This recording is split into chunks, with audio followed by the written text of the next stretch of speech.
Halo semuanya, perkenalkan, saya Reksa Bagaskara. Saya Muhammad Syarif Hidayatullah. Di sini kami akan menjelaskan mengenai rencana zonasi Provinsi Bengkulu.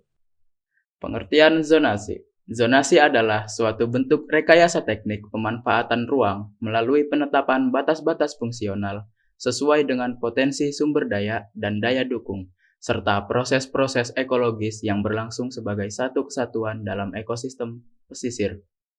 Rencana zonasi wilayah pesisir dan pulau-pulau kecil yang selanjutnya disingkat dengan RZWP3K adalah rencana yang menentukan arah penggunaan sumber daya tiap-tiap satuan perencanaan yang disertai dengan penetapan struktur dan pola ruang pada kawasan perencanaan yang memuat kegiatan yang boleh dilakukan dan tidak boleh dilakukan, serta kegiatan yang hanya dapat dilakukan setelah memperoleh izin di wilayah pesisir dan pulau-pulau kecil. Oke, jadi di sini ada pembagian bidang di Provinsi Bengkulu.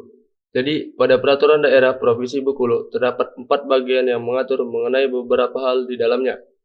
Seperti pada bagian pertama yaitu membahas mengenai ruang lingkup, yang mana RZWP 3K daerah Bengkulu meliputi ruang lingkup asas, jangka waktu, tujuan, kebijakan dan strategi RZWP 3K.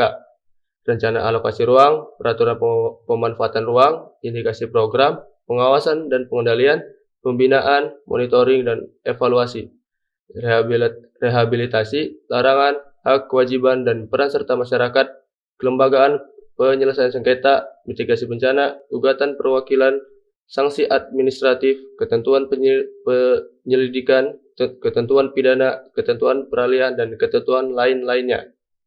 Lalu yang kedua membahas mengenai asas RZWP 3K daerah. Di antara lain ialah keberlanjutan, konsistensi, keterpaduan, kapasitas hukum, kemitraan, pemerataan, peran serta masyarakat, keterbukaan, desentralisasi, akuntabilisasi, keadilan dan pengakuan kearifan lokal.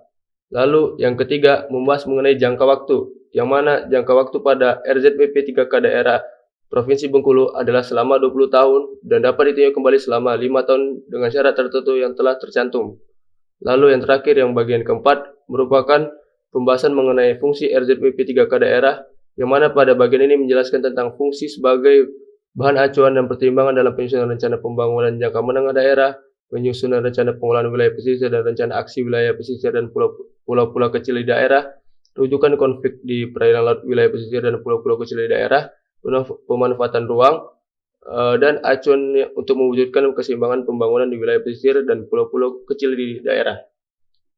Baik, selanjutnya adalah ada tujuan, kebijakan, dan strategi. Tujuan dari rencana zonasi wilayah pesisir dan pulau-pulau kecil di Provinsi Bengkulu adalah untuk meningkatkan pendapatan masyarakat melalui pengelolaan sumber daya wilayah pesisir secara optimal, efisien, dan keberlanjutan.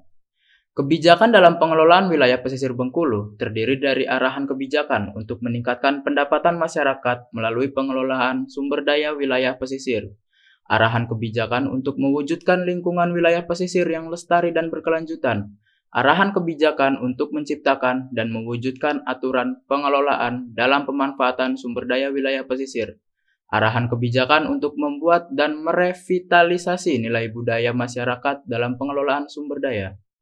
Strategi dalam pengelolaan wilayah pesisir di Bengkulu terdiri dari strategi peningkatan pendapatan masyarakat di wilayah pesisir, strategi pemanfaatan sumber daya alam pesisir secara optimal, efisien, dan keberlanjutan, strategi peningkatan pendapatan asli daerah dari sektor pengelolaan wilayah pesisir, strategi peningkatan indeks, pembangunan manusia masyarakat pesisir, strategi melaksanaan pengelolaan dan pemanfaatan kawasan konservasi secara proporsional, dan lain-lainnya.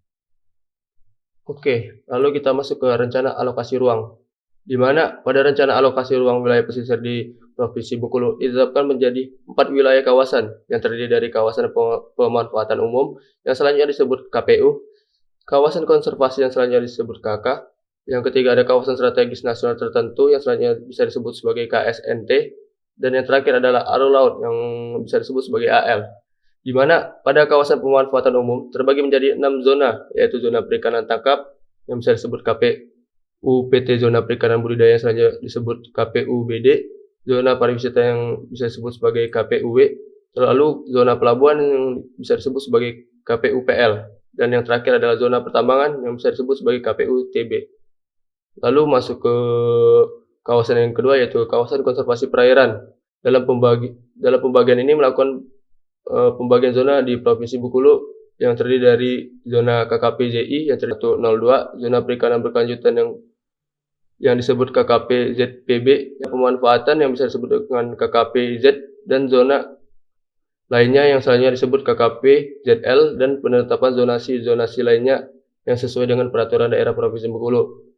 Lalu untuk yang ketiga yaitu kawasan strategi nasional tertentu, dan yang terakhir adalah alur laut, di mana alur laut pelayaran ini sudah ditentukan kode-kodenya seperti alur pelayaran dan atau pelintasan internasional yang bisa disebut sebagai ALAPPI. Baik, selanjutnya adalah peraturan pemanfaatan ruang. Peraturan pemanfaatan ruang wilayah pesisir dan pulau-pulau kecil merupakan upaya untuk mengimplementasikan rencana zonasi wilayah pesisir dan pulau-pulau kecil yang terdiri dari kegiatan berikut. Yang pertama, ada kegiatan yang diperbolehkan yang berupa segala kegiatan yang akan dialokasikan pada suatu ruang. Yang kedua, ada kegiatan yang tidak diperbolehkan yang berupa kegiatan yang sama sekali tidak diperbolehkan pada suatu ruang. Yang ketiga, ada kegiatan yang diperbolehkan setelah memperoleh izin yang berupa setiap kegiatan yang boleh dialokasikan pada suatu ruang. Berikutnya ada peraturan pemanfaatan ruang wilayah pesisir dan pulau-pulau kecil adalah ketentuan yang diperuntukkan sebagai alat pengaturan pengalokasian ruang wilayah pesisir dan pulau-pulau kecil memiliki fungsi-fungsi sebagai berikut. Yang pertama, sebagai alat pengendali pengembangan kawasan. Lalu ada menjaga kesesuaian pemanfaatan ruang wilayah pesisir dan pulau-pulau kecil dengan rencana tata ruang wilayah. Selanjutnya menjamin agar pembangunan baru tidak mengganggu pemanfaatan ruang wilayah pesisir dan pulau-pulau kecil yang telah sesuai dengan rencana tata ruang wilayah.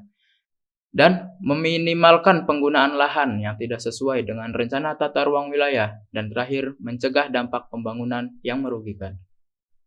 Lalu ada ketentuan umum yang merupakan pernyataan pemanfaatan kawasan atau zona atau subzona yang merupakan penjabaran secara umum ketentuan-ketentuan yang mengatur tentang persyaratan pemanfaatan ruang dan ketentuan pengendaliannya yang mencakup seluruh wilayah administratif. Berikut, yang pertama adalah sebagai landasan bagi penyusunan peraturan zonasi pada tingkatan operasional pengendalian pemanfaatan ruang wilayah pesisir dan pulau-pulau kecil di setiap zona atau subzona. Yang kedua, ada dasar pemberian izin pemanfaatan ruang wilayah pesisir dan pulau-pulau kecil. Yang ketiga, merupakan salah satu pertimbangan dalam pengendalian pemanfaatan ruang wilayah pesisir dan pulau-pulau kecil. Lalu, dari ketentuan umum dan pernyataan pemanfaatan kawasan pemanfaatan zona perikanan tangkap yang diperbolehkan, ini terdiri dari beberapa hal. Yang pertama adalah perikanan tangkap dengan ukuran armada di bawah 10 GT. Yang kedua, jenis alat tangkap dan ukuran armada sesuai dengan peraturan daerah. Yang ketiga, pemanfaatan yang tidak melebihi potensi lestarinya atau jumlah tangkapnya yang diperbolehkan. Lalu yang keempat ada penggunaan alat tangkap yang selektif. Yang kelima ada menangkap ikan ukuran layak tangkap. Yang keenam ada penggunaan alat tangkap yang ramah lingkungan. Dan yang terakhir ada menangkap ikan pada saat bukan musim memijat ikan-ikan tertentu. Selanjutnya, ada ketentuan umum dalam pernyataan pemanfaatan kawasan pemanfaatan zona perikanan tangkap yang tidak diperbolehkan dilakukan. Terdiri dari menangkap ikan dengan menggunakan bahan peledak, potasium, atau bahan beracun. Lalu menggunakan alat tangkap tidak ramah lingkungan dan bersifat merusak ekosistem di wilayah pesisir dan pulau-pulau kecil. Lalu menangkap ikan dengan ukuran kecil. Setelah itu kegiatan pertambangan dan terakhir membuang sampah dan limbah. Terdapat juga ketentuan umum dalam pernyataan pemanfaatan kawasan pemanfaatan zona perikanan tangkap yang diperbolehkan setelah memperoleh izin dan ketentuan tentang prasarana minimum yang dipersyaratkan terkait dengan pemanfaatan ruang.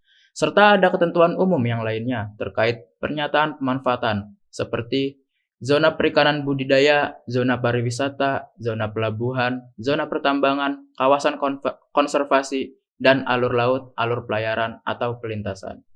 Ketentuan perizinan merupakan alat pengendali pemanfaatan ruang yang menjadi kewenangan pemerintah provinsi berdasarkan peraturan perundang-undangan melalui proses administrasi dan teknis yang wajib dipenuhi sebelum kegiatan. Mungkin sekian yang dapat kami sampaikan. Mohon maaf apabila ada kata-kata yang tidak tepat. Terima kasih.